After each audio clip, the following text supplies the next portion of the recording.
제발 이 할아비를 용서해다오. 눈이 소복이 쌓인 겨울 공원, 6아이가 서 있습니다.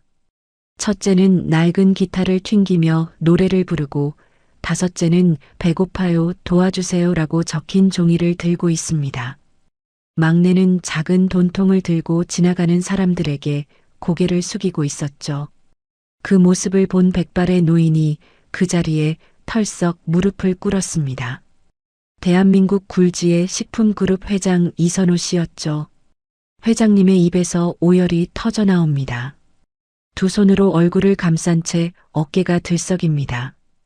대체 무슨 일이 있었던 걸까요? 이야기 시작 전 구독과 좋아요 한번 꼭 눌러주시고요. 지금 어디서 듣고 계신지 댓글로 남겨주시면 그곳으로 따뜻한 위로와 행운을 보내드리겠습니다.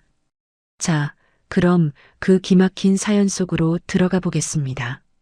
지금으로부터 50여 년 전 충청도의 한 작은 마을에 가난한 농부의 아들이 살고 있었습니다.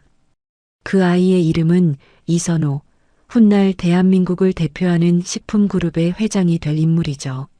하지만 그 시절의 선호는 그저 흙먼지 날리는 감자밭에서 아버지의 등을 보며 자라난 평범한 시골 소년에 불과했습니다. 선호의 아버지는 평생을 감자 농사에 바친 사람이었습니다. 새벽부터 해가 질 때까지 허리 한번 제대로 펴지 못하고 밭을 일구던 아버지의 손은 늘 갈라져 있었고 그 틈 사이로 검은 흙이 박혀 있었죠. 어린 선호는 그런 아버지의 손이 싫었습니다. 저렇게 고생해도 먹고 살기 힘든 삶이, 가난이, 그리고 그 가난을 대물림 받을 자신의 운명이 싫었던 겁니다. 20살이 되던 해 선호는 같은 마을의 순자와 결혼을 했습니다. 순자 역시 가난한 농가의 딸이었지만 웃음이 예쁘고 마음이 따뜻한 여자였죠. 두 사람은 작은 방 한 칸에서 신혼을 시작했고 곧 첫째 아들 대선이가 태어났습니다. 2년 뒤에는 둘째 대진이까지. 가난했지만 그래도 행복했던 시절이었습니다. 그러던 어느 겨울 선호의 아버지가 갑작스레 세상을 떠났습니다. 평생을 감자밭에 바쳤던 아버지는 마지막 순간에도 선호의 손을 잡고 이렇게 말했죠. 이봐, 잘 지켜라. 그 한마디를 남기고 아버지는 눈을 감았고 선호는 졸지의 가장이 되어 감자밭의 주인이 되었습니다. 하지만 아버지처럼 살고 싶지는 않았습니다. 아무리 열심히 농사를 지어도 가난에서 벗어날 수 없다는 걸 선호는 뼈저리게 알고 있었으니까요. 그래서 선호는 생각을 바꿨습니다. 농사만 지을 게 아니라 직접 팔아보자고요. 새벽같이 감자를 캐서 장터로 나갔습니다. 다른 상인들보다 일찍 자리를 잡고 더 싱싱한 감자를 더 싼 가격에 내놓았죠.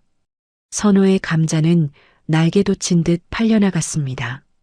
아이고, 이 집 감자 참 실하네. 흙도 깨끗하고 믿음직해. 입소문이 나기 시작했습니다. 선호의 감자는 맛이 좋기로 소문이 났고 단골 손님들이 하나둘 생겨났죠. 장사가 잘 되니 경쟁자들도 나타났습니다. 비슷한 가격에 비슷한 품질로 감자를 파는 상인들이 우후죽순 생겨나기 시작한 겁니다.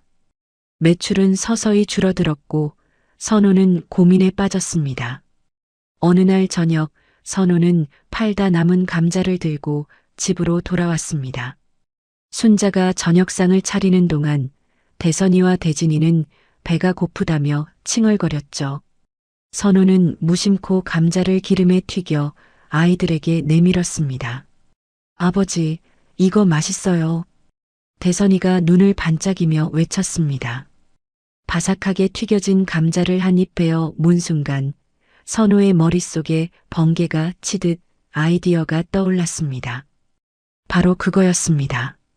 감자를 그냥 파는 게 아니라 튀겨서 팔면 어떨까? 아무도 하지 않는 것, 남들이 따라 할 수 없는 것. 그것이 바로 감자튀김이었던 겁니다. 다음 날부터 선우는 장터에서 감자튀김을 팔기 시작했습니다. 고소한 냄새가 장터 전체에 퍼졌고 사람들이 줄을 서기 시작했죠. 한 봉지, 두 봉지, 감자튀김은 불티나게 팔려나갔습니다. 그렇게 시작된 작은 장사는 점점 더 커져갔습니다. 세월이 흘러 감자튀김 장사는 어엿한 가게가 되었고, 가게는 공장이 되었으며, 공장은 회사가 되었습니다. 이선호는 더 이상 가난한 농부의 아들이 아니었습니다. 대한민국을 대표하는 식품그룹, 선호그룹의 회장이 된 거죠. 감자튀김으로 시작한 사업은 감자 스낵, 감자 과자까지 영역을 넓혔고 회사는 승승장구했습니다. 하지만 사업이 커질수록 이선호 회장에게는 한 가지 고민이 생겼습니다. 바로 두 아들이었죠. 첫째 대선이는 착하고 성실했습니다. 아버지의 일을 묵묵히 도왔고 감자밭에서 일하는 것도 마다하지 않았죠. 반면 둘째 대진이는 공부에도 일에도 관심이 없었습니다. 친구들과 어울려 노는 것만 좋아했고 뭘 시켜도 대충대충이었죠. 이선호 회장은 첫째에게 감자밭을 맡겼습니다. 회사의 모든 제품은 이 감자밭에서 시작되니까요. 직접 기른 감자로 만들어야 한다는 것, 그것이 이선호 회장의 철학이었습니다. 대선이는 묵묵히 감자밭을 가꿨습니다. 새벽부터 밭에 나가 일하고 해가 질 때까지 흙을 만졌죠. 마치 돌아가신 할아버지처럼요. 그런데 대선이의 마음속에는 다른 꿈이 하나 있었습니다. 밭에서 일할 때면 늘 노래를 흥얼거렸고 쉬는 시간에는 기타를 치며 노래를 불렀죠. 가수가 되고 싶었던 겁니다. 하지만 그 꿈을 아버지에게 말할 수는 없었습니다. 아버지가 얼마나 이 감자밭을 소중하게 여기는지 대선이는 누구보다 잘 알고 있었으니까요. 어느 날 대선이는 용기를 내어 아버지에게 말했습니다. 아버지, 저 가수 오디션에 합격했습니다. 이선호 회장의 얼굴이 굳어졌습니다.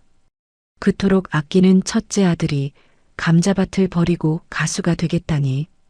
회장님은 단호하게 고개를 저었죠. 안 된다. 노래는 취미로만 해라. 하지만 대선이의 눈빛은 흔들리지 않았습니다. 처음으로 아들이 아버지에게 반기를 든 순간이었죠. 그리고 그것이 이 기나긴 비극의 시작이었습니다. 대선이의 고집은 꺾이지 않았습니다. 아버지가 아무리 반대해도 어머니가 눈물로 만류해도 한번 마음먹은 건 돌이킬 수 없었죠. 결국 대선이는 짐을 싸기 시작했습니다. 낡은 기타 하나와 옷가지 몇 벌, 그게 전부였습니다. 떠나는 날 아침, 이선호 회장은 대문 앞에 서 있었습니다. 아들을 배웅하러 나온 게 아니었죠. 막으려고 나온 겁니다. 회장님의 눈빛은 차갑게 얼어붙어 있었고 입술은 굳게 다물어져 있었습니다. 지금이라도 늦지 않았다. 그 가방 내려놔라. 아버지, 죄송합니다. 하지만 저는 가야 합니다. 네가 나가면 다시는 이 집 문턱 밟지 마라. 그 한마디에 대선이의 발걸음이 잠시 멈췄습니다. 하지만 뒤돌아보지는 않았죠. 만약 뒤를 돌아보면 다시는 떠날 수 없을 것 같았으니까요. 대선이는 묵묵히 걸음을 옮겼고 이선호 회장은 아들의 뒷모습이 사라질 때까지 그 자리에 서 있었습니다. 어머니 순자는 2층 창문에서 그 모습을 지켜보고 있었죠. 눈물이 볼을 타고 흘러내렸지만 아무 말도 할 수 없었습니다. 남편과 아들 사이에서 어느 쪽 편도 들 수 없는 어머니의 마음은 그저 찢어질 뿐이었습니다. 그렇게 대선이는 집을 떠났습니다. 가수가 되겠다는 꿈 하나만 품고 맨몸으로 서울행 버스에 올랐죠. 서울에 도착한 대선이는 오디션에 합격한 기획사로 향했습니다. 작은 건물의 허름한 사무실이었지만 대선이에게는 꿈의 시작점이었죠. 열심히 했습니다. 새벽부터 밤까지 노래 연습을 했고 춤도 배웠습니다. 데뷔만 하면 모든 게 달라질 거라 믿었으니까요. 하지만 세상은 그리 호락호락하지 않았습니다. 1년이 지나고 2년이 지나도 데뷔 소식은 없었죠. 그러던 어느 날 기획사 사장이 대선이를 불렀습니다. 대선아, 미안하다. 우리 회사가 문을 닫게 됐어.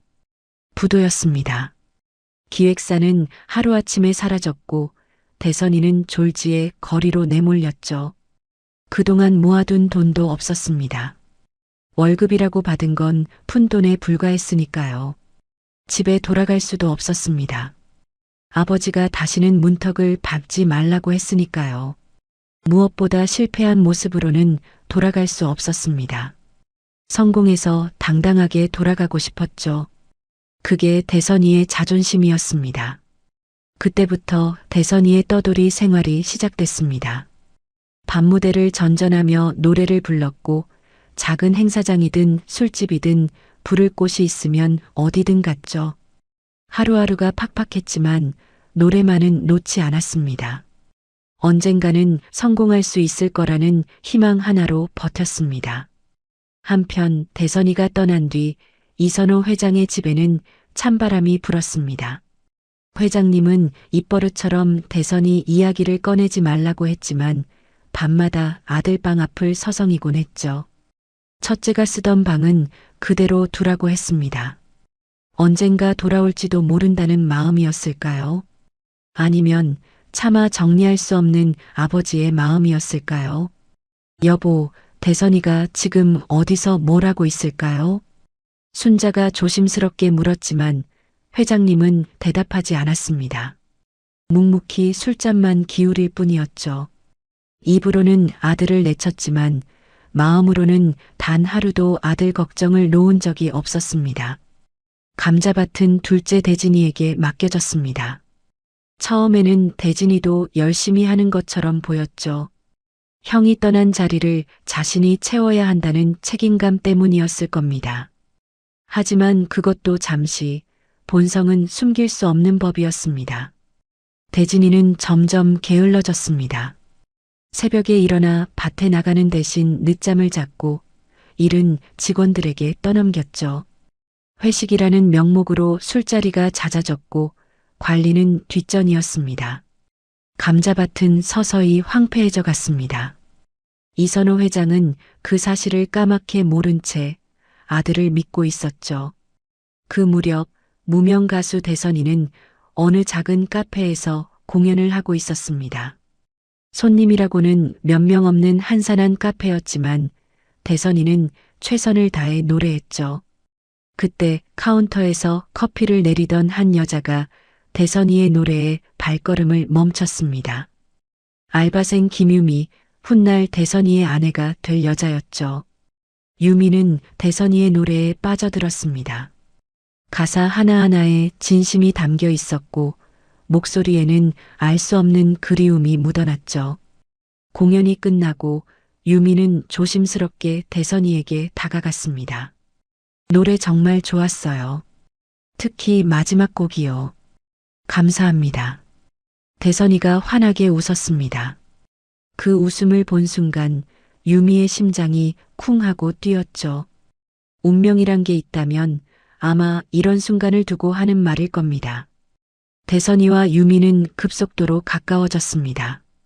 카페 공연이 끝나면 함께 야식을 먹었고 쉬는 날이면 한강변을 걸으며 이야기를 나눴죠. 유미는 대선이의 노래를 좋아했고 대선이는 유미의 웃음을 좋아했습니다. 가난한 무명 가수와 카페 알바생 가진 건 없었지만 서로가 있으니 그것만으로 충분했죠. 유미는 대선이의 과거를 묻지 않았습니다. 가끔 먼 곳을 바라보며 쓸쓸한 눈빛을 하는 대선이가 궁금했지만 말하고 싶을 때 말해주겠거니 생각했죠. 대선이 역시 자신이 재벌가의 아들이라는 사실을 굳이 밝히지 않았습니다. 그 집과는 이미 인연을 끊었으니까요. 지금의 자신은 그저 노래 하나로 살아가는 가난한 가수일 뿐이었습니다. 만남 1년 만에 두 사람은 결혼을 결심했습니다. 예식장 대신 작은 교회에서 하객 수십 명 대신 친한 친구 몇 명만 모아놓고 소박하게 식을 올렸죠. 유미의 웨딩드레스는 중고였고 대선이의 양복은 빌린 것이었습니다. 하지만 두 사람의 얼굴에는 세상 누구보다 환한 미소가 번져 있었죠. 평생 행복하게 해줄게. 나도 평생 당신 곁에 있을게. 그렇게 두 사람의 새 출발이 시작됐습니다. 반지하 단칸방이 신혼집이었지만 사랑이 있으니 춥지 않았습니다. 결혼 이듬해 첫째 다은이가 태어났습니다. 작고 빨간 얼굴로 세상에 나온 아이를 안았을 때 대선이의 눈에서 눈물이 흘렀죠. 아버지가 된 겁니다. 문득 자신의 아버지 생각이 났습니다. 그토록 미웠던 아버지가 이상하게도 그리웠죠. 2년 뒤 둘째 다인이가 태어났고 또 2년 뒤 셋째 다연이가 태어났습니다. 아이들이 늘어날수록 생활은 팍팍해졌지만 집안에는 웃음소리가 끊이질 않았죠. 유미는 불평 한마디 없이 아이들을 돌봤고 대선이는 밤무대를 더 뛰며 생활비를 벌었습니다. 그런데 넷째 준호, 다섯째 준서, 여섯째 준우까지 연달아 태어나면서 상황이 달라졌습니다. 6아이를 먹여 살리기에 밤무대 수입은 턱없이 부족했죠. 아이들은 하루가 다르게 컸고 그만큼 돈이 들었습니다. 밥값, 옷값, 교육비까지. 대선이는 잠을 줄여가며 공연을 뛰었지만 한계가 있었습니다. 어느 날 밤 공연을 마치고 돌아온 대선이는 아이들이 잠든 방을 바라보며 생각에 잠겼습니다. 이대로는 안 된다는 걸 알고 있었죠. 유미가 조용히 다가와 남편의 손을 잡았습니다. 여보, 무슨 생각해요? 아이들한테 미안해서. 더 잘해주고 싶은데 내가 해줄 수 있는 게 없어. 유미는 대선이의 어깨에 머리를 기댔습니다. 아무 말 없이 그저 곁에 있어주는 것. 그게 유미가 해줄 수 있는 전부였죠. 그날 밤 대선이는 깊은 고민에 빠졌습니다. 집에 돌아갈까? 아버지에게 무릎 꿇고 용서를 빌까? 하지만 자존심이 허락하지 않았죠. 실패한 모습으로 돌아가면 그건 아버지가 옳았다고 인정하는 꼴이니까요. 무엇보다 아버지는 다시는 문턱을 밟지 말라고 했습니다. 설령 돌아간다 해도 받아줄지 알 수 없었죠. 대선이는 다른 방법을 생각했습니다. 자신이 할 수 있는 게 뭘까? 노래 말고 할 줄 아는 게 뭐가 있을까? 그때 어린 시절이 떠올랐습니다. 새벽부터 감자밭에 나가 아버지를 도왔던 기억, 흙냄새를 맡으며 감자를 캐던 기억이 스쳐 지나갔죠. 그래, 감자 농사. 그건 자신도 할 수 있는 일이었습니다. 대선이는 결심했습니다. 서울을 떠나 시골로 내려가자고. 작은 땅을 사서 감자 농사를 시작하자고. 유미에게 조심스럽게 이야기를 꺼냈죠. 여보, 시골로 내려가서 농사를 짓고 싶어. 농사요? 응, 감자 농사. 나 어릴 때부터 해왔던 거야. 아이들 키우기에도 시골이 더 좋을 것 같고. 유미는 잠시 생각하더니 환하게 웃었습니다. 좋아요. 당신이 하고 싶은 거라면 나는 어디든 따라갈게요. 그 한마디에 대선이의 가슴이 뭉클해졌습니다. 이렇게 좋은 사람을 만난 건 정말 행운이라고 생각했죠. 그렇게 대선이 가족은 서울을 떠나 충청도의 한 시골 마을로 내려갔습니다. 우연인지 운명인지 그곳은 대선이의 할아버지가 평생 감자를 키웠던 바로 그 땅과 멀지 않은 곳이었죠. 작은 땅을 사고 허름한 집을 얻었습니다. 도시에서 자란 유미에게는 모든 게 낯설었지만 불평 한마디 하지 않았죠. 대선이는 다시 흙을 만지기 시작했습니다. 어린 시절 아버지 밑에서 배웠던 대로 감자를 심고 가꿨죠. 이선호 회장의 피를 받아서일까요? 대선이의 손에서 자란 감자는 어디 내놔도 빠지지 않을 만큼 탐스럽게 연그러갔습니다. 대선이의 감자 농사는 순조롭게 시작됐습니다. 어린 시절 아버지 밑에서 배운 것들이 하나둘 떠올랐고 손이 기억하고 있었죠. 새벽같이 일어나 밭에 나갔고 해가 질 때까지 흙을 만졌습니다. 유미는 아이들을 돌보면서도 틈틈이 남편을 도왔고 큰아이들도 하나둘 밭일을 거들기 시작했죠. 첫째 다은이는 특히 아버지를 잘 따랐습니다. 12살밖에 안 된 어린 나이였지만 동생들을 챙기고 부모님을 돕는 게 당연하다고 생각했죠. 대선이는 그런 큰딸이 대견하면서도 미안했습니다.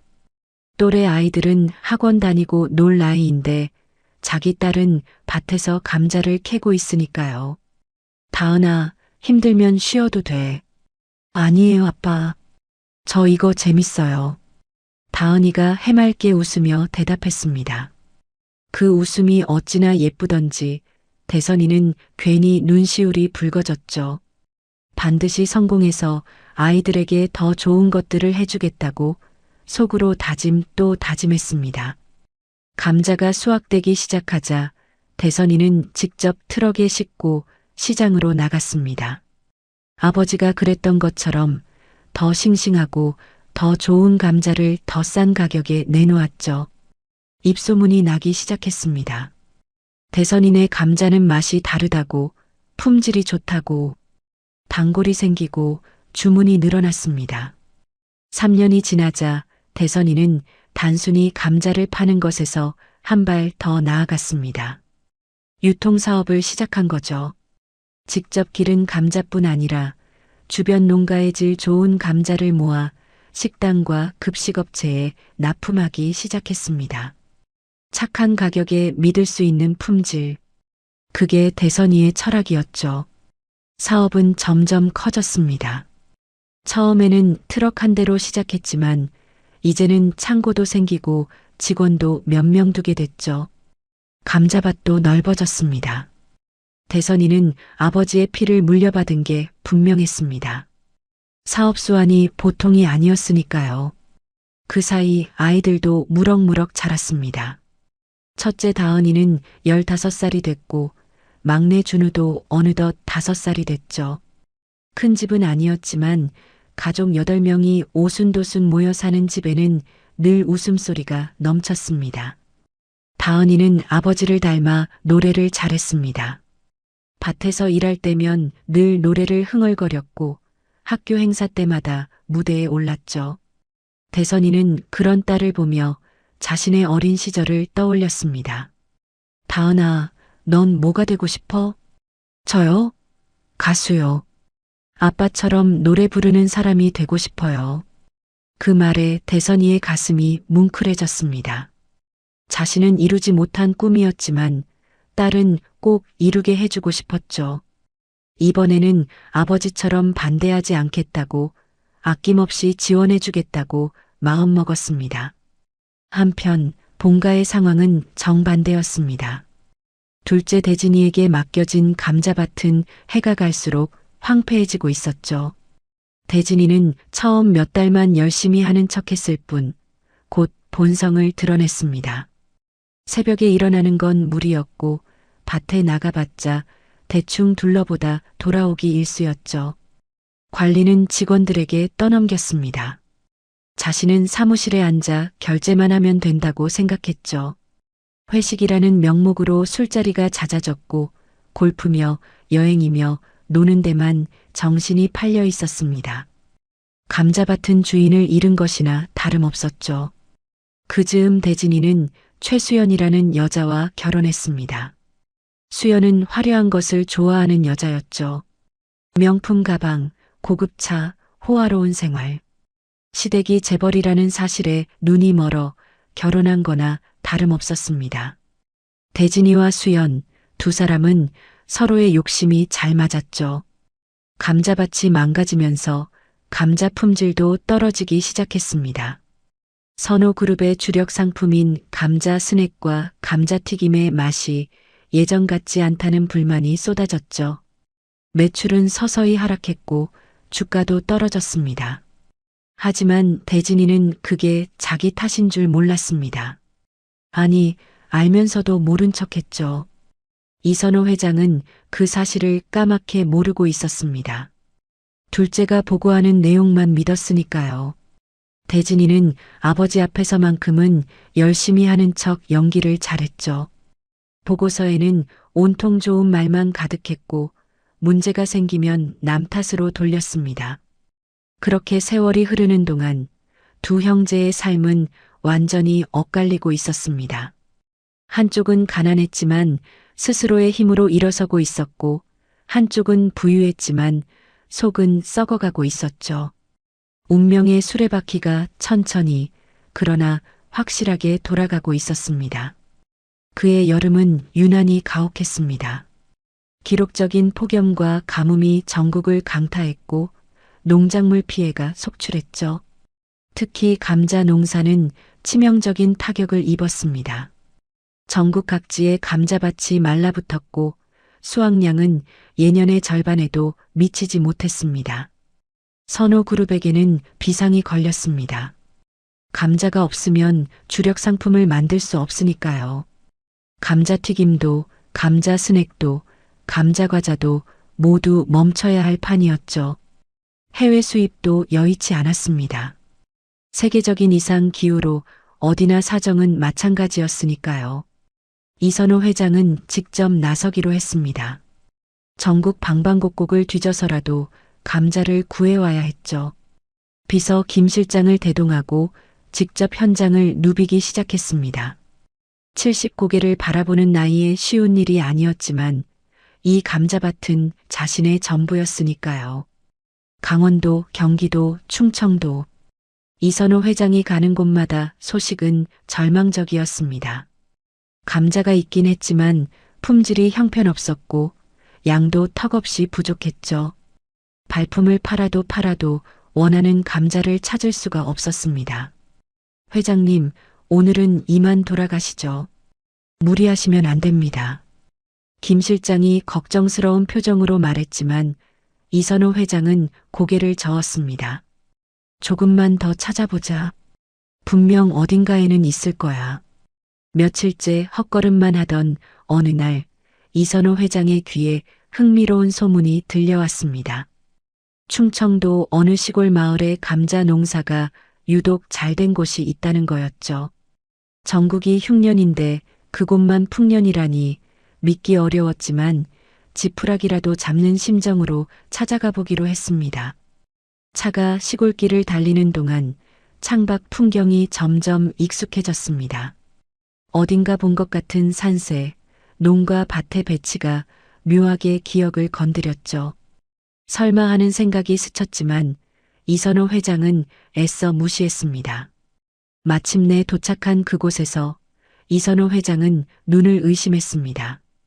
펼쳐진 감자밭이 그야말로 장관이었거든요.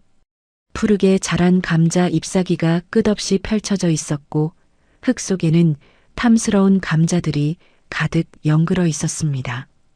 다른 지역이 가뭄에 시달릴 때 이곳만은 물 관리가 완벽하게 되어 있었죠. 대단하군. 이걸 누가 가꾸고 있는 거지? 이선호 회장이 감탄을 내뱉으며 밭 안으로 들어갔습니다. 멀리서 누군가 일하고 있는 게 보였죠. 햇볕에 그을린 얼굴, 흙이 묻은 작업복. 열심히 감자를 캐는 그 뒷모습이 어쩐지 낯익었습니다. 회장님의 심장이 쿵 하고 내려앉았습니다. 저 체형, 저 어깨 너비, 저 움직임. 설마 하는 마음으로 한 걸음씩 다가갔죠. 그때 밭에서 일하던 남자가 고개를 들었습니다. 순간 두 사람의 눈이 마주쳤죠. 시간이 멈춘 것 같았습니다. 10년이라는 세월이 무색하게 서로를 단번에 알아봤습니다. 아버지. 대선이의 입에서 떨리는 목소리가 새어나왔습니다. 손에 들고 있던 호미가 땅바닥에 툭 떨어졌죠. 이선호 회장 역시 그 자리에 얼어붙은 듯 서 있었습니다. 믿을 수가 없었습니다. 그토록 보고 싶었던 아들이 이런 곳에서 감자를 캐고 있다니. 대선아, 회장님의 목소리가 갈라졌습니다. 하고 싶은 말은 천마디 만마디였지만 어디서부터 꺼내야 할지 알 수 없었죠. 10년 전 다시는 문턱을 밟지 말라고 내쳤던 게 자신인데 지금 와서 무슨 말을 할 수 있단 말입니까? 대선이도 마찬가지였습니다. 원망도 그리움도 미안함도 한꺼번에 밀려왔죠. 하지만 입 밖으로 나온 건 뜻밖의 말이었습니다. 아버지, 감자 찾으러 오셨죠? 마음껏 가져가세요. 담담한 목소리였습니다. 하지만 그 눈가는 촉촉하게 젖어 있었죠. 이선호 회장은 한참을 말없이 아들을 바라봤습니다. 흑투성이 작업복을 입고 감자밭에 서 있는 아들. 그 모습이 젊은 시절 자신과 너무나 닮아 있었습니다. 대선아, 이게 다 내 밭이냐? 네, 제가 10년 넘게 가꿨습니다. 그 말에 이선호 회장의 눈에서 뜨거운 것이 흘러내렸습니다. 아들은 도망친 게 아니었습니다. 포기한 게 아니었죠. 자신의 힘으로 자신만의 방식으로 똑같은 길을 걷고 있었던 겁니다. 그것도 이렇게 훌륭하게요. 그날 저녁 대선이는 아버지를 집으로 초대했습니다. 유미가 정성껏 차린 저녁상 앞에 아버지와 아들이 마주 앉았죠. 어색한 침묵이 흘렀지만 둘 다 자리를 피하지 않았습니다. 10년 만에 마주한 이 시간이 얼마나 소중한지 알고 있었으니까요. 저녁상 위에는 소박하지만 정성이 담긴 음식들이 놓여 있었습니다. 각 해온 감자로 만든 감자전, 된장찌개, 나물 몇 가지. 화려하지는 않았지만 유미의 손맛이 고스란히 담긴 밥상이었죠. 이선호 회장은 며느리의 얼굴을 처음으로 마주했습니다. 아들이 어떤 여자와 결혼했는지 10년 동안 한 번도 보지 못했으니까요. 처음 뵙겠습니다, 아버님. 며느리 김유미입니다. 유미가 공손하게 인사했습니다. 이선호 회장은 잠시 말을 잇지 못했죠. 수수하지만 단정한 차림새, 맑고 따뜻한 눈빛. 아들이 어떤 마음으로 이 여자와 가정을 꾸렸는지 단번에 알 것 같았습니다. 그래, 고생이 많았겠구나. 회장님의 목소리가 떨렸습니다. 미안함과 고마움이 뒤섞인 복잡한 감정이었죠. 유미는 환하게 웃으며 대답했습니다. 아니에요. 저는 행복했습니다. 이 사람이랑 아이들이랑 함께여서요. 그 말에 대선이가 아내의 손을 꼭 잡았습니다. 10년 동안 온갖 고생을 함께 겪으며 쌓아온 신뢰가 그 작은 손짓에 담겨 있었죠. 그때 방문이 열리며 아이들이 하나둘 들어왔습니다.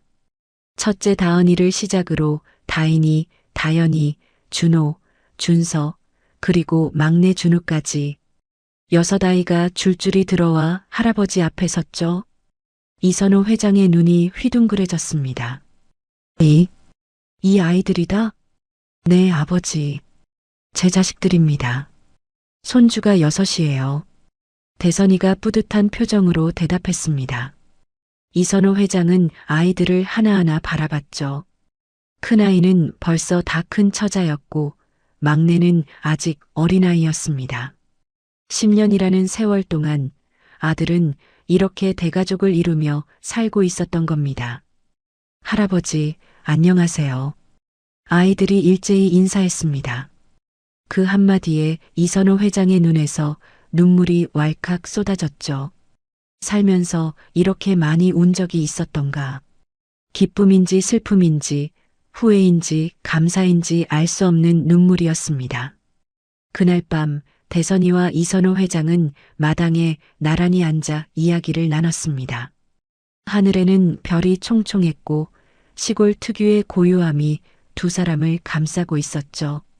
아버지와 아들이 이렇게 마주 앉은 건 정말 오랜만이었습니다.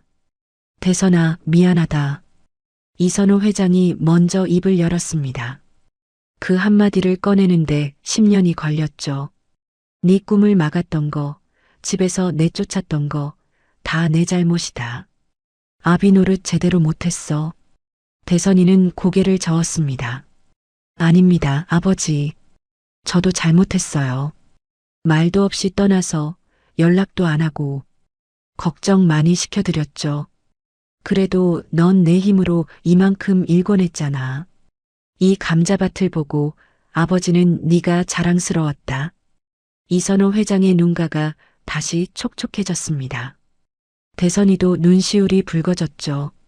아버지의 입에서 자랑스럽다는 말을 듣는 건 태어나서 처음이었으니까요.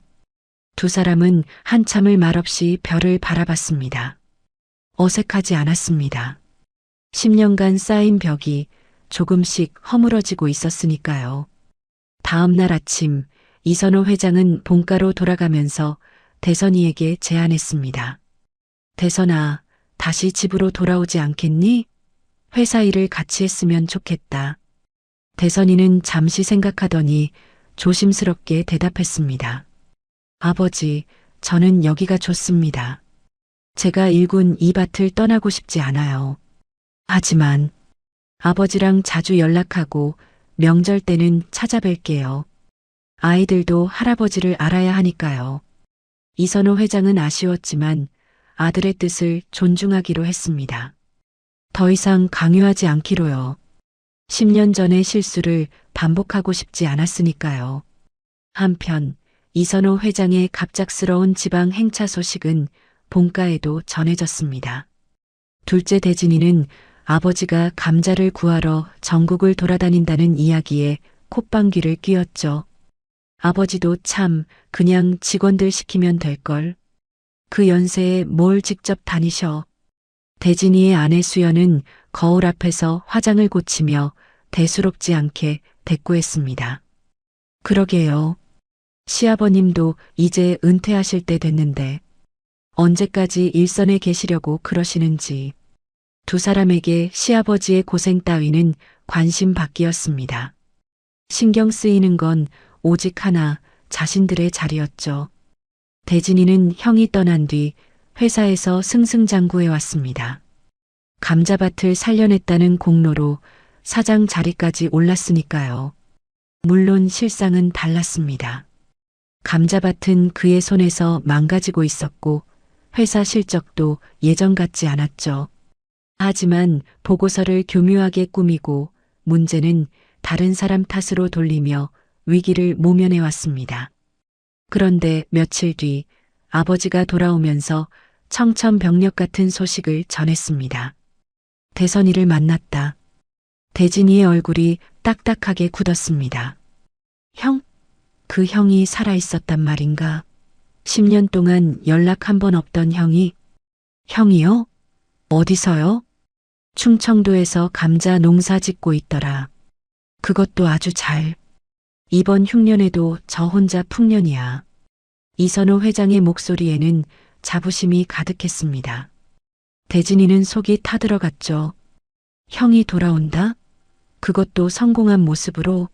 자신의 자리가 위태로워질 수 있다는 불안감이 엄습해왔습니다. 그날 밤 대진이와 수연은 방에서 머리를 맞대고 심각한 대화를 나눴습니다. 당신, 이거 큰일 아니에요? 시아버님이 형님한테 회사 맡기시면 어떡해요? 그러니까 말이야. 형이 왜 하필 지금 나타난 거야? 수연의 눈이 차갑게 빛났습니다. 우리가 가만히 있으면 안 되겠어요. 뭔가 대책을 세워야 해요. 그렇게 두 사람의 머릿속에는 검은 계산이 시작되고 있었습니다. 10년 만에 찾은 형제의 재회가 누군가에게는 위기의 신호탄이었던 거죠. 평화로워 보이던 재벌가에 보이지 않는 아문이 들이우기 시작했습니다. 대선이 가족이 본가에 처음 방문한 날 집안은 묘한 긴장감에 휩싸여 있었습니다. 이선호 회장은 오랜만에 온 가족이 모인다며 들떠 있었고 어머니 순자도 손수 음식을 준비하며 첫째 며느리와 손주들을 맞이할 준비를 했죠. 하지만 그 설렘을 공유하지 않는 사람들이 있었습니다. 바로 둘째 대진이 부부였죠. 어머니, 오늘 형님 가족이 온다면서요? 수연이 시치미를 뚝 떼며 물었습니다. 순자는 화난 표정으로 대답했죠. 그래, 10년 만이야. 손주가 6이나 된다지 뭐니. 어휴, 얼마나 보고 싶었는지. 수연의 눈꼬리가 미세하게 떨렸습니다. 손주가 6? 자신은 아이가 없었죠. 아이를 낳으면 몸매가 망가진다며 미뤄왔는데 갑자기 나타난 형님 가족에게 손주 자리까지 빼앗긴 기분이었습니다. 오후가 되자 대선이 가족이 도착했습니다. 낡은 승합차에서 아이들이 우르르 내렸죠. 첫째 다은이가 동생들 손을 잡고 내렸고 막내 준우는 아빠 등에 엎여 있었습니다. 소박한 옷차림, 수수한 모습. 하지만 아이들의 눈은 맑고 건강했죠. 아버지, 어머니, 오랜만입니다. 대선이가 깍듯이 인사했습니다. 유미도 나란히 허리를 숙였죠. 순자는 그 모습을 보자마자 눈물을 쏟았습니다. 대선아, 유미야, 애들아. 보고 싶었다. 정말 보고 싶었어? 할머니가 손주들을 하나하나 끌어안았습니다. 아이들도 처음 보는 할머니였지만 거부감 없이 품에 안겼죠. 핏줄은 속일 수 없는 법이니까요. 이선호 회장도 눈시울을 붉히며 그 모습을 지켜봤습니다. 하지만 한쪽에 서 있던 대진이 부부의 표정은 딱딱하게 굳어 있었습니다. 수연은 형님 가족의 소박한 차림새를 위아래로 훑어보며 속으로 비웃었죠. 대진이는 아버지가 형만 바라보는 게 불쾌했습니다. 10년간 자신이 곁을 지켰는데 형이 나타나니까 자신은 투명인간이 된 기분이었죠. 저녁 식사 자리는 표면적으로는 화기애애했습니다. 이선호 회장은 연신 손주들에게 먹을 것을 권했고 순자는 유미의 손을 잡고 고생했다며 눈물을 글썽였죠. 하지만 그 온기에서 철저히 소외된 사람들이 있었습니다. 그래, 다은이가 노래를 잘한다며? 이선호 회장이 큰 손녀에게 물었습니다. 다은이가 수줍게 대답했죠. 네, 할아버지. 저 가수가 되고 싶어요. 호, 아버지를 닮았구나. 나중에 한 곡 불러주렴. 회장님의 눈가에 그리움이 어렸습니다. 대선이가 어릴 적 노래하던 모습이 오버랩 됐죠. 그 순간 대진이가 끼어들었습니다. 아버지, 저도 회사 보고 드릴 게 있는데요. 하지만 이선호 회장은 손을 내저었습니다. 오늘은 회사 얘기하지 말자. 오랜만에 가족이 모였는데 대진이의 얼굴이 일그러졌습니다. 형이 돌아온 뒤로 아버지의 관심은 온통 그쪽에만 쏠려 있었죠. 수연이 남편의 손을 슬쩍 잡으며 눈빛을 보냈습니다. 참으라는 신호였죠. 식사가 끝나고 대진이 부부는 자신들의 방으로 돌아갔습니다. 문을 닫자마자 수연이 폭발했죠. 이게 말이 돼요? 10년간 당신이 회사 지켰는데 형님 하나 나타났다고 이렇게 무시당해요? 나도 알아, 나도. 대진이의 주먹이 떨리고 있었습니다. 분했죠. 형은 집 나가서 편하게 농사나 짓고 있었는데 자신은 아버지 밑에서 온갖 눈치를 보며 버텨왔습니다. 그런데 이제 와서 형이 공로를 가로채려 한다? 그건 절대 용납할 수 없었습니다. 우리가 먼저 손을 써야 해요. 형님이 회사에 들어오기 전에. 수연의 눈이 차갑게 빛났습니다. 대진이는 고개를 끄덕였죠. 두 사람의 머릿속에서 어두운 계획이 꿈틀거리기 시작했습니다. 며칠 뒤 대진이는 은밀하게 움직이기 시작했습니다. 형의 사업을 방해할 방법을 찾은 거죠. 대선이가 납품하는 거래처들에 손을 썼습니다. 더 싼 가격을 제시하며 거래선을 빼앗으려 했고 업계의 대선이에 대한 안 좋은 소문을 퍼뜨렸죠. 저 사람 예전에 재벌가 버리고 도망친 사람이래. 감자 품질도 과장됐다더라. 하지만 대선이의 감자는 품질로 승부하는 것이었습니다. 10년 넘게 쌓아온 신뢰는 쉽게 무너지지 않았죠. 거래처들은 루머에 흔들리지 않았고 오히려 대선이의 감자를 더 찾았습니다. 대진이의 첫 번째 계략은 실패로 돌아갔습니다. 젠장, 이것도 안 되네. 대진이가 짜증을 내며 술잔을 내려놨습니다. 수연이 차가운 목소리로 말했죠. 당신, 이렇게 찔끔찔끔해서는 안 돼요. 더 확실한 방법이 필요해요. 확실한 방법이라니? 형님이 아예 회사에 관심 못 갖게 만드는 거죠. 아니, 관심 가질 여유가 없게 만들어야 해요. 수연의 말에 대진이는 잠시 생각에 잠겼습니다. 아내가 무슨 말을 하려는 건지 알 것 같았죠. 하지만 그건 너무 위험한 생각이었습니다. 한편 대선이는 그런 음모가 진행되고 있는 줄도 모른 채 평화로운 나날을 보내고 있었습니다. 아버지와 화해한 뒤로 마음이 한결 가벼워졌고 아이들도 할아버지 할머니와 자주 만나게 돼 좋아했죠. 다은이는 벌써 할아버지에게 노래를 불러드렸고 이선호 회장은 손녀의 재능에 감탄을 금치 못했습니다. 대선아, 다은이 가수 시켜야겠다. 내가 지원할게. 아버지, 괜찮습니다. 제가 알아서 할게요. 아니야, 내 손녀인데 내가 해줘야지. 네 꿈을 막았던 게 평생 한이다. 다은이는 꼭 성공시켜야 해. 이선호 회장의 눈에 결의가 담겨 있었습니다. 대선이는 괜히 눈시울이 붉어졌죠. 아버지가 변하고 있었습니다. 아니, 원래 이런 사람이었는데 자신이 몰랐던 걸지도 모릅니다. 그렇게 두 가족은 점점 가까워지고 있었습니다. 하지만 그 행복이 오래가지 못할 거라는 걸 아직 아무도 모르고 있었죠. 어둠 속에서 날카로운 칼날이 갈리고 있었습니다. 평화로운 시간은 폭풍 전야의 고요함에 불과했습니다. 대진이 부부의 초조함은 날이 갈수록 커져갔습니다. 아버지 이선호 회장은 형 대선이와 시간을 보내는 걸 즐거워했고 손주들 이야기만 나오면 눈을 반짝였죠. 특히 큰손녀 다은이의 노래 실력에 푹 빠져서 직접 음악 선생님을 알아보겠다고 나섰습니다. 아버지가 요즘 완전히 형님 가족한테 빠지셨어요. 우리는 안중에도 없으시잖아요. 수연이 침대에 앉아 손톱을 다듬으며 말했습니다. 대진이는 창밖을 바라보며 술을 홀짝였죠. 형이 회사에 들어오면 끝이야.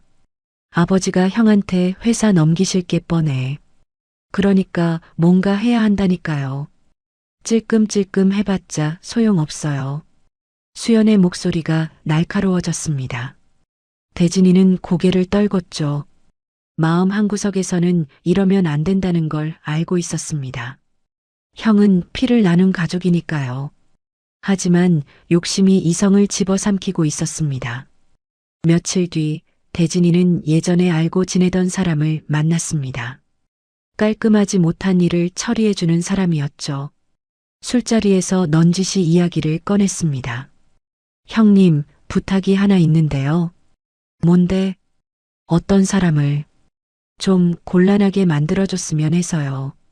죽이고 그런 건 아니고 그냥 크게 다치게 해서 한동안 일을 못하게요. 그 말을 들은 남자의 눈이 번뜩였습니다. 돈 냄새를 맡은 거죠. 그 정도면 얼마든지. 근데 돈은 넉넉히 줘야 해. 대진이는 고개를 끄덕였습니다. 그렇게 악마와의 거래가 시작됐죠. 자신의 손에 피를 묻히지 않으면서 형을 제거할 수 있는 방법. 대진이는 그게 최선이라고 스스로를 합리화했습니다. 그 즈음 대선이 가족은 행복한 나날을 보내고 있었습니다. 감자 사업은 순조롭게 성장하고 있었고 아이들은 건강하게 자라고 있었죠. 특히 첫째 다은이는 할아버지가 소개해준 음악 선생님에게 레슨을 받기 시작했습니다. 꿈이 한 발짝 가까워진 기분이었죠. 아빠, 나 요즘 너무 행복해요. 다은이가 환하게 웃으며 말했습니다. 대선이는 딸의 머리를 쓰다듬었죠. 우리 다은이가 행복하면 아빠도 행복해. 유미도 옆에서 흐뭇하게 그 모습을 지켜봤습니다. 가난하고 힘들었던 시절을 지나 이제야 평화가 찾아온 것 같았죠. 아버지와도 화해했고 아이들도 할아버지 할머니의 사랑을 받게 됐으니까요. 그날 저녁 대선이 부부는 아이들을 집에 두고 외출했습니다. 다음 날 있을 거래처 미팅 준비 때문이었죠. 큰딸 다은이에게 동생들을 맡기고 밤늦기 전에 돌아오겠다고 약속했습니다. 다은아, 동생들 잘 봐. 준우 잠들기 전에 우유 먹이고. 네, 엄마. 걱정 마세요. 다은이가 씩씩하게 대답했습니다. 유미는 괜히 발걸음이 떨어지지 않았죠. 이상하게 마음이 불안했습니다. 하지만 별일 있겠어 하고 대수롭지 않게 넘겼습니다. 차가 어둑한 시골길을 달렸습니다. 대선이가 운전대를 잡았고 유미는 조수석에서 창밖을 바라보고 있었죠. 라디오에서 오래된 노래가 흘러나왔습니다. 두 사람이 처음 만났던 카페에서 자주 틀던 그 노래였죠. 여보, 이 노래 기억나요? 그럼 우리 처음 만났을 때 노래잖아. 대선이가 웃으며 대답했습니다. 유미도 따라 웃었죠. 그 순간 뒤에서 눈부신 헤드라이트가 쏟아졌습니다. 굉음을 내며 트럭 한 대가 무섭게 달려오고 있었죠. 다음 날 새벽 다은이는 잠에서 깨어났습니다. 이상했죠. 부모님이 아직 돌아오지 않았습니다. 분명 밤늦기 전에 온다고 했는데 불안한 마음에 엄마 핸드폰으로 전화를 걸었지만 받지 않았습니다. 아빠 핸드폰도 마찬가지였죠. 그때 집 앞에 경찰차가 멈춰섰습니다. 심장이 쿵 내려앉았죠. 문을 열고 나가자 경찰관 2명이 무거운 표정으로 서 있었습니다. 혹시 이대선 씨 자녀 맞니? 네. 그런데요. 안타까운 소식을 전하게 됐구나. 부모님이 어젯밤 교통사고를 당하셨어.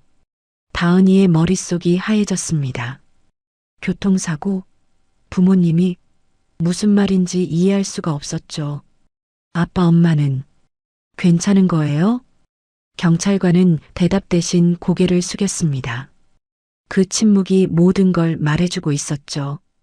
다은이의 눈에서 눈물이 흘러내렸습니다. 다리에 힘이 풀려 그 자리에 주저앉았죠. 안 돼. 안 돼요. 거짓말이죠? 거짓말이라고 해요. 집안에서 동생들이 나왔습니다. 무슨 일이냐며 눈을 비비며 나온 아이들. 다인이가 언니의 모습을 보고 불안한 표정을 지었죠. 언니, 왜 그래? 무슨 일이야? 다은이는 대답할 수가 없었습니다. 어떻게 말해야 하죠? 아빠 엄마가 다시는 돌아오지 않는다는 걸. 어린 동생들에게 어떻게 설명해야 하죠? 목이 막혀 아무 말도 나오지 않았습니다. 막내 준우가 맨발로 뛰어나와 누나에게 매달렸습니다. 누나, 엄마는? 엄마 어디 있어? 그 한마디에 다은이의 심장이 찢어지는 것 같았습니다. 7살 막내는 아직 죽음이 뭔지도 몰랐죠. 다은이는 동생을 끌어안았습니다. 말없이 그저 울기만 했습니다. 해가 떠오르고 있었습니다. 하지만 그 빛은 6아이에게 아무런 온기도 주지 못했죠. 어제까지만 해도 행복했던 가족이 하룻밤 사이에 산산조각이 났습니다. 그리고 이 비극의 시작에 누가 있는지 아직 아무도 알지 못했습니다. 장례식은 조용히 치러졌습니다. 이선호 회장은 첫째 아들과 며느리의 영정 사진 앞에서 오열했죠. 겨우 화해하고 이제 막 다시 시작하려던 참이었는데 이렇게 허무하게 보낼 줄은 꿈에도 몰랐습니다. 대선아, 이 아비를 두고 왜 먼저 가는 거냐? 회장님의 울음소리가 장례식장에 메아리 쳤습니다. 순자도 며느리 유미의 관 앞에서 하염없이 눈물을 흘렸죠. 짧은 시간이었지만 착하고 다정했던 며느리. 손주들을 정성껏 키워낸 고마운 사람이었습니다. 6남매는 장례식 내내 말이 없었습니다. 첫째 다은이는 검은 상복을 입고 동생들 곁을 지켰죠. 울지 않으려고 애썼습니다. 자신이 무너지면 동생들은 어떡하나. 이를 악물고 버텼습니다. 하지만 막내 준우가 엄마는 언제 일어나? 라고 물었을 때 참았던 눈물이 터지고 말았죠. 둘째 다인이는 언니 손을 꼭 잡고 있었습니다. 15살, 아직 세상 물정 모를 나이였지만 부모님이 다시는 돌아오지 않는다는 건 알았죠. 셋째 다연이는 멍하니 영정 사진만 바라봤고 넷째 준호는 울음을 삼키느라 어깨가 들썩였습니다. 다섯째 준서는 형 손을 잡고 두려운 눈으로 주위를 살폈고 막내 준우는 상황을 이해하지 못한 채 언니들 사이를 왔다 갔다 했죠. 대진이 부부는 장례식장 한쪽 구석에 서 있었습니다. 슬픈 표정을 짓고 있었지만 눈빛은 차가웠죠. 수연이 남편에게 살짝 속삭였습니다. 이제 저 애들 어떡하죠? 설마 시아버님이 우리 집에 데려오시는 건 아니겠죠? 글쎄, 아버지 성격에 그러실 것 같은데. 대진이의 얼굴이 일그러졌습니다. 형을 제거하긴 했지만 그 자식들까지 떠안게 될 줄은 몰랐죠. 장례가 끝난 뒤 이선호 회장은 손주들을 본가로 데려왔습니다. 당연한 일이었죠. 부모를 잃은 어린 것들을 두고 갈 수는 없으니까요. 대선이가 살던 시골집은 정리하고 아이들은 할아버지 집에서 살게 됐습니다. 얘들아, 이제부터 할아버지 할머니랑 살자. 응? 여기가 네 집이야. 이선호 회장이 손주들의 손을 잡고 말했습니다. 다은이가 대표로 대답했죠. 감사합니다, 할아버지.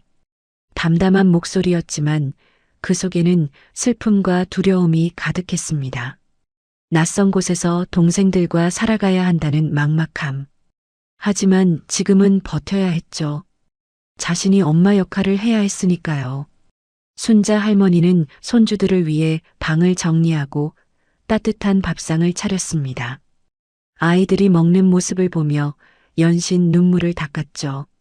대선이와 닮은 다은이의 얼굴을 볼 때마다 가슴이 미어졌습니다.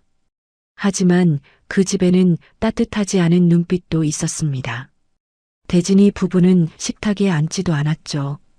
수연은 손주들이 밥 먹는 모습을 멀찍이서 바라보며 인상을 썼습니다. 저렇게 6명이나. 밥값이 얼마야? 조용히 해. 아버지 들으시면 어쩌려고. 대진이가 아내를 제지했지만 속마음은 비슷했죠. 저 애들이 눈에 가시 같았습니다. 형의 핏줄이니까요. 형을 제거했는데 저 애들이 남아있으면 무슨 소용입니까? 언젠가 진실이 밝혀지면 저 애들이 복수할지도 모른다는 불안감까지 엄습했죠. 며칠이 지나자 대진이 부부는 노골적으로 불편한 기색을 드러내기 시작했습니다. 아이들이 거실에 있으면 일부러 한숨을 쉬거나 시끄럽다며 눈을 흘겼죠. 식사 시간에도 따로 먹었고 아이들과 마주치는 걸 피했습니다. 어느 날 수연은 남편에게 은밀한 제안을 했습니다. 저 애들 이 집에서 내보내야 해요. 시아버님이 저 애들한테 재산 다 물려주시면 어떡해요? 그렇다고 어떻게 내보내? 아버지가 눈에 넣어도 안 아프실 정도로 아끼시는데. 방법이 있어요. 시어머님을 이용하면 돼요. 수연의 눈이 교활하게 빛났습니다. 시어머니 순자는 미신을 잘 믿는 편이었죠. 점집에 자주 다녔고 굿이나 부적 같은 것도 좋아했습니다. 그 약점을 이용하면 됐습니다. 수연은 미리 알아둔 점쟁이와 짜고 시어머니를 그 점집으로 유인했습니다. 요즘 몸이 안 좋으시다며 용한 곳이 있다고 꼬드긴 거죠. 순자는 별 의심 없이 며느리를 따라 나섰습니다. 점집에 도착하자 점쟁이가 심각한 표정으로 말했습니다. 어르신, 집안에 좋지 않은 기운이 들어와 있습니다. 좋지 않은 기운이라니요? 최근에 새로 들인 사람이 있지요? 그 사람들에게서 사기가 느껴집니다. 특히 어린 것들, 부모를 잃은 아이들에게는 원기가 붙어 있어요. 순자의 얼굴이 새하얘졌습니다. 점쟁이는 더욱 겁을 줬죠. 이대로 두시면 집안 어른들 건강이 위험합니다. 죽은 부모가 귀신이 되어 산 사람을 데려가려 한다는 겁니다. 빨리 내보내셔야 해요. 그 말에 순자의 몸이 벌벌 떨렸습니다.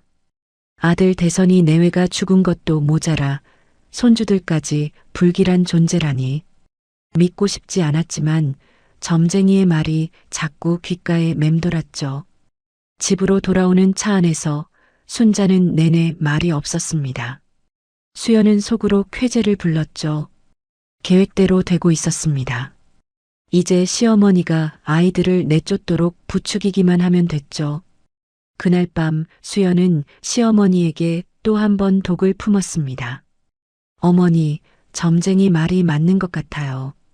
요즘 집안 분위기가 이상하게 어둡잖아요. 저도 악몽을 꿨거든요. 순자의 눈빛이 흔들렸습니다. 씨앗은 뿌려졌고 싹이 트기 시작했죠. 아무것도 모르는 육남매는 다가올 폭풍을 예감조차 하지 못한 채 낯선 집에서 불안한 밤을 보내고 있었습니다. 수연의 계략은 점점 더 교묘해져 갔습니다. 점쟁이의 말을 듣고 온 뒤로 시어머니의 마음은 흔들리기 시작했죠. 손주들을 볼 때마다 점쟁이의 말이 떠올랐습니다. 원기가 붙어 있다는 말, 산 사람을 데려간다는 말. 미신이라고 치부하기엔 최근 집안 분위기가 너무 어두웠죠. 수연은 불을 더 지폈습니다. 밤마다 시어머니 방에 찾아가 은근슬쩍 불안감을 심어줬죠. 어머니, 오늘 아버님 기침하시던 거 보셨어요? 괜히 걱정되네요. 어머니, 제가 또 악몽을 꿨어요. 형님 내외분이 나와서 저를 잡아끄는 꿈이었어요. 그럴 때마다 순자의 얼굴은 사색이 됐습니다. 며느리의 말이 점쟁이의 경고와 맞물리면서 공포는 점점 커져갔죠. 급기야 순자는 밤마다 악몽에 시달리기 시작했습니다.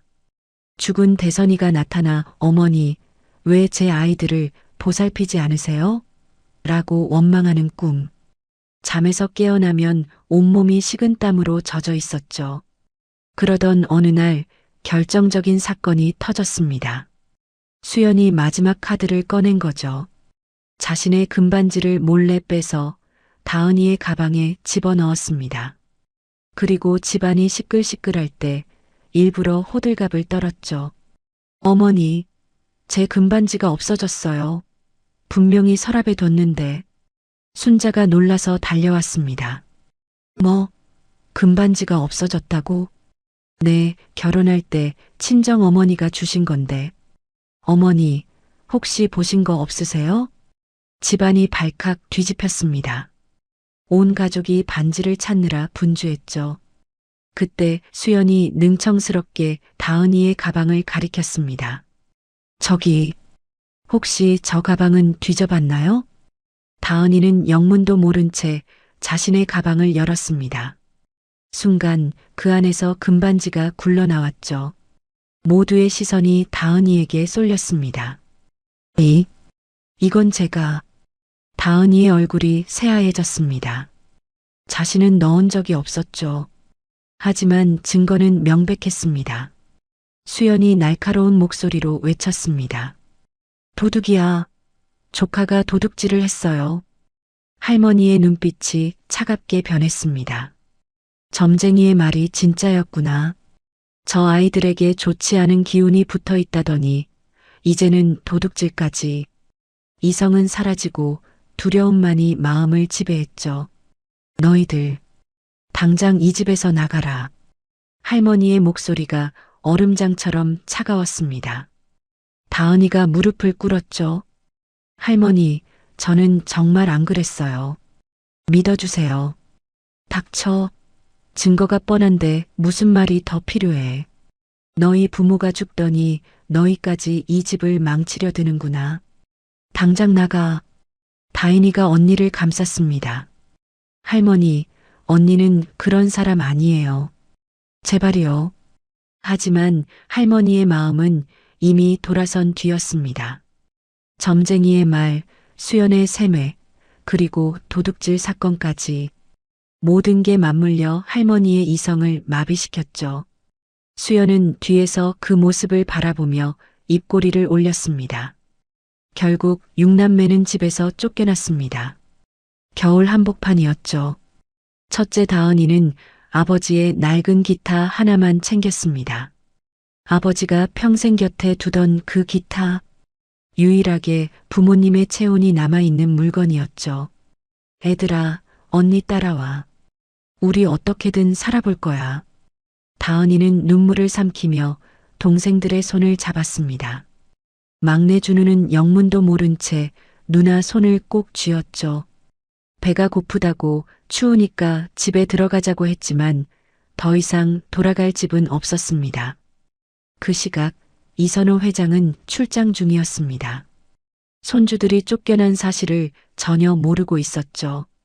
며칠 뒤 돌아왔을 때 집에 아이들이 없자 순자에게 물었습니다. 손주들은 어디 갔어? 그 애들 집안에 있는 돈을 훔쳐서 도망갔어요. 순자가 떨리는 목소리로 거짓말을 했습니다. 수연이 미리 가르쳐준 대로였죠. 이선호 회장의 얼굴에 그늘이 드리워졌습니다. 뭐라고? 그게 무슨 소리야? 제가 봤어요. 큰애가 금고에서 돈을 꺼내 가방에 넣는 걸. 그리고 다음날 아침에 다 사라졌더라고요. 회장님은 믿을 수가 없었습니다. 대선이의 아이들이 그럴 리가. 하지만 아내가 직접 봤다는데 어쩌겠습니까? 가슴이 무너지는 것 같았죠. 아이들이 쫓겨난 그날 밤 대진이 부부는 거실에서 파티를 열었습니다. 테이블 위에는 최상급 한우가 지글지글 익어가고 있었죠. 수연이 와인잔을 들어 올렸습니다. 자, 축배를 들어요. 우리의 승리를 위해. 알턴이가 빠졌네. 드디어 저 애들 내보냈다. 대진이도 홀가분한 표정으로 고기를 입에 넣었습니다. 형을 제거하고 형의 자식들까지 내쫓았으니 이제 회사는 자신의 것이나 다름없었죠. 두 사람은 그렇게 축제 분위기에 취해 있었습니다. 하지만 그 시각 6남매는 차가운 거리를 헤매고 있었습니다. 갈 곳이 없었죠. 아는 사람도 기댈 곳도 없었습니다. 첫째 다은이는 동생들을 데리고 공원 벤치에 앉았습니다. 칼바람이 불었지만 피할 곳이 없었죠. 누나, 나 배고파. 막내 준우가 울먹였습니다. 다은이는 주머니를 뒤졌지만 돈은 한 푼도 없었죠. 쫓겨나면서 아무것도 챙기지 못했으니까요. 준우야, 조금만 참아. 누나가 어떻게든 해볼게. 하지만 어떻게 해야 할지 알 수 없었습니다. 17살 소녀가 5 동생을 데리고 할 수 있는 게 뭐가 있을까요? 다은이는 아버지의 기타를 끌어안았습니다. 이 기타만이 유일한 위안이었죠. 아빠, 엄마, 저 어떡해요? 눈물이 흘러내렸습니다. 하지만 울고 있을 때가 아니었죠. 동생들이 보고 있으니까요. 다은이는 눈물을 닦고 기타를 쳤습니다. 아버지가 평소 즐겨 부르던 그 노래를요. 손이 얼어서 손가락이 뻣뻣했지만 그래도 멈추지 않았습니다. 노래라도 부르면 조금은 따뜻해질 것 같았죠. 며칠이 지났습니다. 6남매는 공원을 전전하며 구걸로 연명했죠. 막내 준우가 배고파요라고 쓴 팻말을 들고 다은이가 기타를 치며 노래를 불렀습니다. 지나가는 사람들이 동전을 던져주면 그걸로 빵 몇 개를 샀죠. 굶는 날도 있었고 추위에 떠는 밤도 있었습니다. 그날도 그랬습니다. 눈이 내리는 겨울밤 6남매는 공원 벤치에 옹기종기 모여 있었죠. 다은이가 기타를 치며 아버지의 노래를 부르고 있었습니다. 동생들에게 조금이라도 위안을 주고 싶었죠. 바로 그때였습니다. 공원을 지나가던 한 노인이 발걸음을 멈췄죠. 이선호 회장이었습니다. 손주들을 찾아 헤매던 중이었죠. 아이들이 돈을 훔쳐 도망갔다는 말을 믿을 수 없어서 직접 수소문하고 다녔던 겁니다. 멀리서 들려오는 노랫소리가 회장님의 귀에 꽂혔습니다. 그 멜로디, 그 가사. 심장이 쿵 내려앉았죠. 저건 대선이가 즐겨 부르던 노래였습니다. 아들이 어릴 때부터 흥얼거리던, 그래서 귓가에 익은 그 노래. 발걸음이 저절로 노래소리 쪽으로 향했습니다. 그리고 벤치 위에 옹기종기 모여있는 아이들이 눈에 들어왔죠. 순간 이선호 회장의 눈이 휘둥그레졌습니다. 다은아? 기타를 치던 다은이가 고개를 들었습니다. 할아버지였죠. 두 사람의 눈이 마주쳤습니다. 이선호 회장의 눈에서 눈물이 주르륵 흘러내렸습니다. 이게 어떻게 된 거냐? 왜 너희가 여기서 이러고 있는 거야? 회장님의 목소리가 떨렸습니다. 누더기가 된 아이들의 옷, 얼어붙은 손, 수척해진 얼굴. 그 모습을 보자 가슴이 찢어지는 것 같았죠. 다은이의 입술이 파르르 떨렸습니다. 할아버지, 저희 할머니한테 쫓겨났어요. 그 한마디에 이선호 회장의 무릎이 꺾였습니다. 눈 위에 털썩 주저앉아 손주들을 끌어안았죠. 차가웠습니다. 아이들의 몸이 얼음장처럼 차가웠습니다. 미안하다. 할아버지가 미안하다. 이 못난 할아비를 용서해라.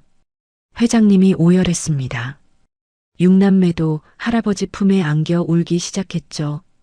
눈이 펑펑 내리는 공원에서 7사람의 울음소리가 밤하늘에 퍼져나갔습니다.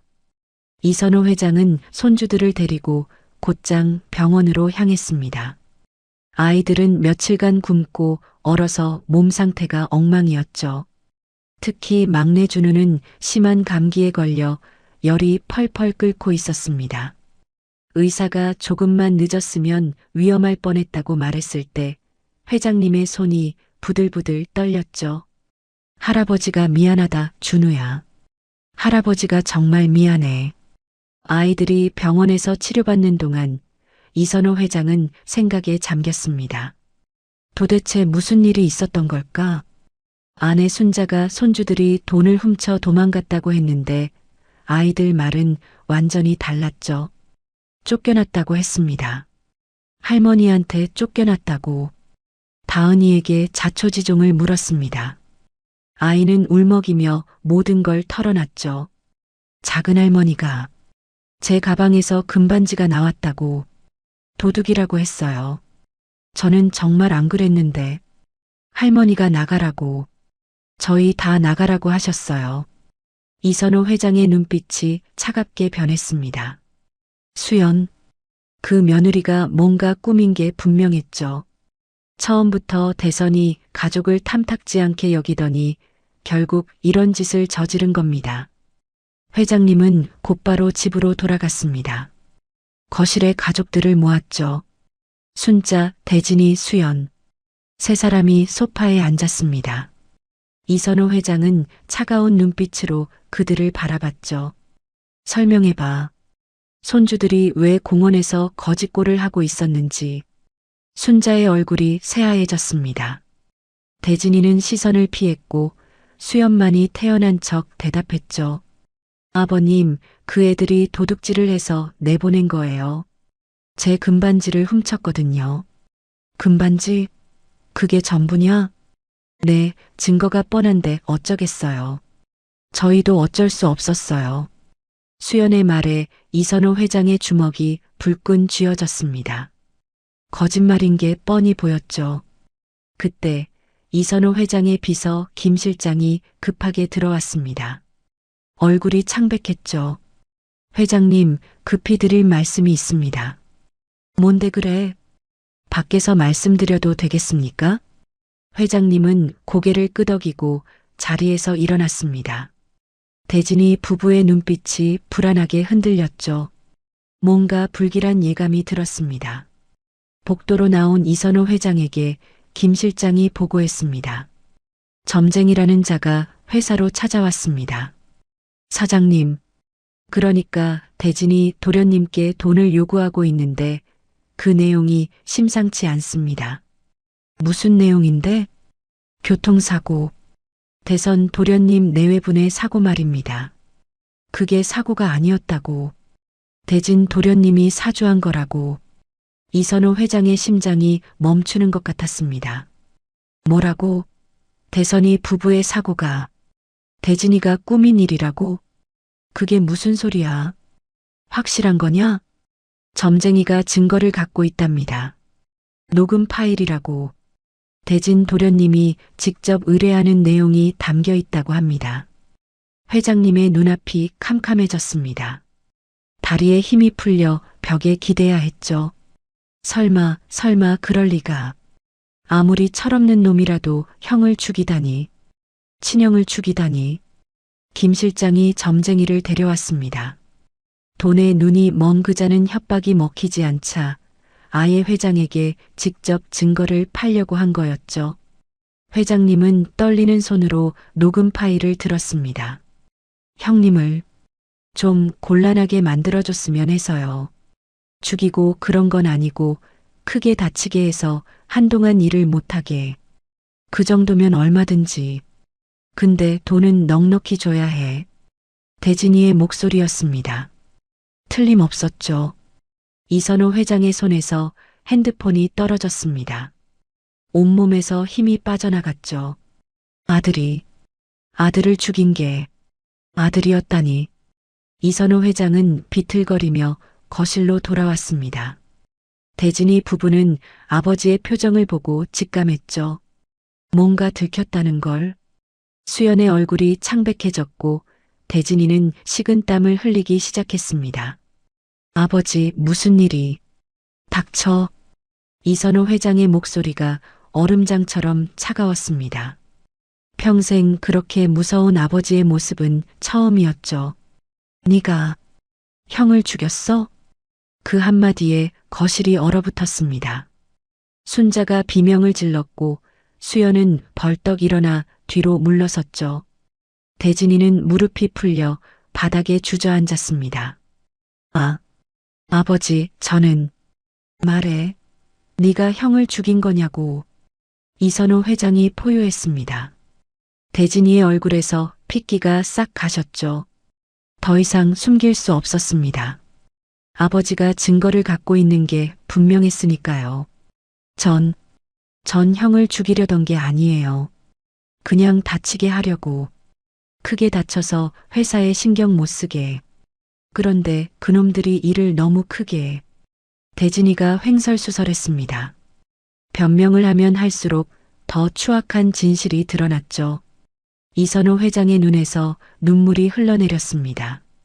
분노와 슬픔과 배신감이 뒤섞인 눈물이었죠. 이 짐승 같은 놈. 네 형이야, 네 형. 피를 나눈 형을 어떻게 해. 순자가 정신을 잃고 쓰러졌습니다. 수연은 도망치려다 김 실장에게 붙잡혔죠. 경찰이 출동했고 대진이 부부는 현장에서 체포됐습니다. 아버지, 살려주세요. 저 감옥 가기 싫어요. 수연이 발버둥 쳤지만 소용없었죠. 아버지, 용서해 주세요. 제가 잘못했어요. 한 번만 용서해 주세요. 대진이가 울며 매달렸지만 이선호 회장은 고개를 돌렸습니다. 더 이상 아들이 아니었죠. 형을 죽인 살인자였습니다. 수사가 진행되면서 모든 진실이 밝혀졌습니다. 대진이가 청부업자를 사서 교통사고를 위장했다는 것, 수연이 점쟁이와 짜고 아이들을 내쫓았다는 것, 두 사람은 살인죄, 살인교사죄, 아동유기죄 등 수많은 혐의로 기소됐죠. 재판 결과 대진이는 무기징역을, 수연은 징역 20년을 선고받았습니다. 이선호 회장은 법정에서 아들을 마지막으로 봤습니다. 수갑을 찬 채 끌려가는 대진이. 그 뒷모습을 보며 회장님은 조용히 눈물을 흘렸죠. 두 아들을 다 잃은 셈이었습니다. 한 명은 죽음으로, 한 명은 죄로. 그날 밤 이선호 회장은 손주들이 있는 병원으로 향했습니다. 아이들은 이제 많이 회복돼 있었죠. 다은이가 할아버지를 보자 일어나 반겼습니다. 할아버지, 오셨어요? 회장님은 손녀를 끌어안았습니다. 그리고 무릎을 꿇었죠. 6 아이 앞에서 칠순 노인이 무릎을 꿇었습니다. 할아버지가 미안하다. 너희 아빠 엄마를 지켜주지 못해서, 너희들을 지켜주지 못해서 이 못난 할아비를 용서해 주겠니? 아이들의 눈에서 눈물이 흘러내렸습니다. 다은이가 할아버지의 손을 잡았죠. 할아버지 잘못 아니에요. 할아버지도 속으신 거잖아요. 저희는 괜찮아요. 그 말에 이선호 회장이 오열했습니다. 어린 것들이 도리어 자신을 위로하다니. 얼마나 착한 아이들인가. 대선이가 얼마나 잘 키웠는가. 회장님은 손주들을 하나하나 끌어안으며 다짐했습니다. 남은 생, 이 아이들을 위해 살겠다고. 대선이 목까지 아이들을 행복하게 해주겠다고. 봄이 왔습니다. 긴 겨울이 지나고 따스한 바람이 불기 시작했죠. 이선호 회장은 큰 결심을 했습니다. 회장직에서 물러나기로 한 겁니다. 평생을 바쳐 일군 회사였지만 이제는 더 중요한 게 있었죠. 바로 손주들이었습니다. 제가 회장직을 내려놓겠습니다. 이사회에서 이선호 회장이 발표하자 임원들이 술렁였습니다. 하지만 회장님의 결심은 확고했죠. 회사는 전문 경영인에게 맡기겠습니다. 저는 이제 손주들과 함께 시간을 보내고 싶습니다. 남은 인생 가족을 위해 살고 싶어요. 회장님의 눈가에 주름이 깊이 패여 있었습니다. 지난 몇 달간 얼마나 많은 눈물을 흘렸는지 그 주름이 말해주고 있었죠. 하지만 표정은 평온했습니다. 마음의 짐을 내려놓은 사람의 얼굴이었죠. 이선호 회장은 손주들을 데리고 충청도로 내려갔습니다. 대선이가 살던 그 마을, 대선이가 일구던 그 감자밭으로요. 집은 그대로 남아 있었습니다. 주인을 잃고 텅 비어 있던 집이 다시 사람들로 채워지게 된 거죠. 얘들아, 여기가 너희가 살던 집이야. 이제 우리 여기서 살자. 다은이가 집 안을 둘러보며 눈물을 글썽였습니다. 벽에 걸린 가족사진, 엄마가 쓰던 앞치마, 아빠의 기타가 놓여있던 자리, 모든 것에 부모님의 흔적이 남아 있었죠. 아빠, 엄마, 다은이가 사진 앞에서 울음을 터뜨렸습니다. 동생들도 하나둘 언니 곁에 모여들었죠. 이선호 회장은 아이들을 조용히 안아주었습니다. 실컷 울게 해줬죠. 그래야 마음의 상처가 조금씩 아물 테니까요. 며칠 뒤 이선호 회장은 감자밭 옆에 조그만 언덕을 만들었습니다. 대선이 부부의 무덤을 이곳으로 이장한 거죠. 아들과 며느리가 평생 가꾸던 감자밭이 한눈에 내려다 보이는 자리였습니다. 대선아, 유미야. 이제 여기서 편히 쉬거라. 아이들은 내가 잘 돌볼게. 걱정 마. 이선호 회장이 무덤 앞에서 중얼거렸습니다. 바람이 살랑살랑 불어왔죠. 마치 대선이 부부가 대답하는 것 같았습니다. 괜찮다고, 아이들을 부탁한다고. 6남매도 부모님 무덤 앞에 섰습니다. 각자 하고 싶은 말을 했죠. 아빠, 엄마. 저 이제 동생들 잘 돌볼게요. 걱정 마세요. 다은이가 먼저 말했습니다. 다인이가 뒤를 이었죠. 엄마, 나 공부 열심히 할게. 나중에 의사 될 거야. 다연이도 눈물을 훔치며 말했습니다. 아빠, 엄마 많이 보고 싶어요. 꿈에라도 나와주세요. 준호는 울음을 참느라 말을 잇지 못했고 준서는 형 손을 꼭 잡고 서 있었죠. 막내 준우는 아직 죽음의 의미를 완전히 이해하지 못했지만 언니들이 우는 걸 보며 따라 울었습니다. 그날 저녁 온 가족이 둘러앉아 저녁을 먹었습니다. 이선호 회장이 직접 밥을 지었죠. 평생 요리라곤 해본 적 없는 사람이었지만 이제는 배워야 했습니다. 아이들을 먹여 살려야 하니까요. 할아버지, 밥이 좀 타긴 했지만 맛있어요. 다연이가 웃으며 말했습니다. 이선호 회장도 따라 웃었죠. 그래, 다음엔 더 잘할게. 할아버지도 연습 중이야. 그렇게 밥을 먹고 설거지를 하고 아이들을 재우고 평범한 일상이었지만 그 평범함이 얼마나 소중한지 회장님은 절실히 느꼈습니다. 돈으로는 살 수 없는 것. 그것이 바로 가족의 온기였죠. 시간이 흘렀습니다. 이선호 회장은 대선이가 일구던 감자밭을 다시 가꾸기 시작했죠. 칠순이 넘은 나이에 다시 흙을 만지는 건 쉽지 않았습니다. 하지만 이상하게도 몸이 기억하고 있었죠. 50년 전 아버지 밑에서 감자를 캐던 그 손길이 되살아났습니다. 할아버지, 제가 도와드릴게요. 다은이가 밭으로 나왔습니다. 아버지처럼 기타를 맨 채였죠. 일하다 쉴 때면 노래를 불렀습니다. 대선이가 그랬던 것처럼요. 동생들도 하나둘 밭일을 거들기 시작했습니다. 다인이는 물을 주고 다연이는 잡초를 뽑았죠. 준호와 준서는 감자를 나르고 막내 준우는 그 주변을 뛰어다니며 놀았습니다. 가족이 함께하는 노동은 힘들지 않았죠. 웃음소리가 끊이지 않았으니까요. 여름이 되자 감자가 탐스럽게 연그렀습니다.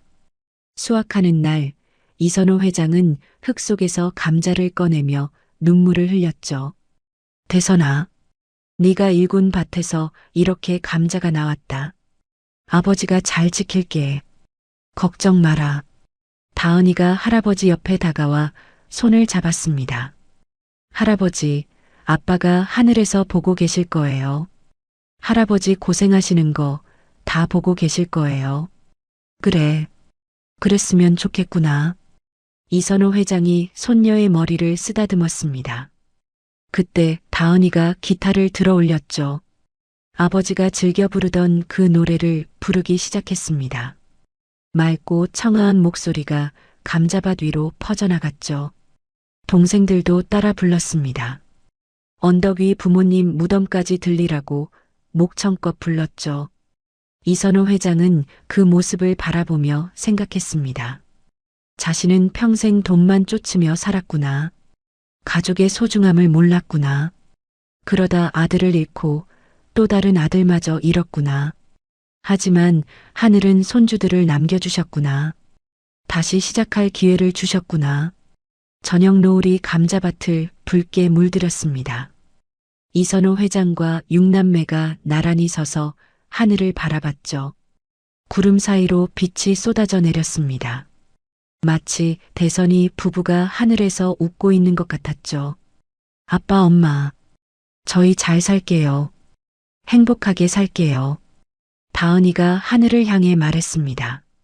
바람이 살랑 불어왔죠. 대답처럼요. 그날 밤 이선호 회장은 일기장에 이렇게 썼습니다. 나는 오늘에야 깨달았다.